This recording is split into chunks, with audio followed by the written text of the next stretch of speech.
ادھر سرگودا میں Pakistan Peoples party بڑا سیاسی پاور شو کرنے میں ناکام رہی۔ جلسہ گاہ میں غیر معیاری کرسیاں لگائی گئیں، جبکہ حلقہ N92 کے مکینوں نے جلسے میں کوئی خاص دلچسپی نہیں دکھائی۔ مزید تفصیلات جانتے ہیں سید امیر عباس شاہ کی اس رپورٹ میں۔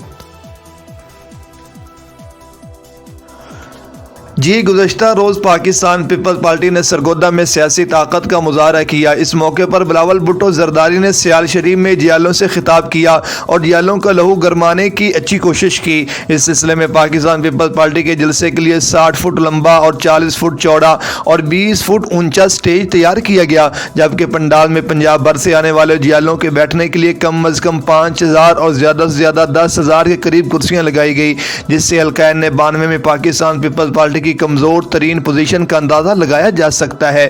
جلسے میں شرکت کے لیے بلاول بھٹو کے علاوہ سرگودا سے تسنیم احمد قریشی کے ساتھ بھی لوگوں کا بڑا قافلہ سیال شریف پہنچا، جبکہ پنڈال میں میڈیا نمائندگان، سیال شریف کے مریدین اور جلسے کی انتظامیہ کے دیگر لوگ بھی کثیر تعداد میں موجود تھے۔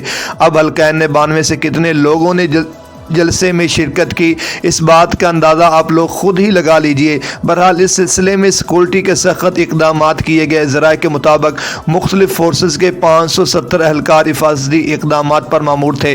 بلاول بھٹو زرداری کو جلسے کی دعوت حلقہ N92 سے سیاسی شخصیت اور پاکستان پیپلز پارٹی کے رہنما نعیم الدین سیالوی نے دی تھی۔ یاد رہے نعیم الدین سیالوی نے حال ہی میں پاکستان تحریک انصاف کو چھوڑ کر پیپلز پارٹی میں شمولیت اختیار کی تھی اور ان کے اس فیصلے سے ان کے بھائی سابق MP غلام نظام الدین سیالوی پاکستان تحریک انصاف کے مرکزی رہنما صاحبزادہ قاسم سیالوی نے لا تعلقی کا اعلان کیا تھا۔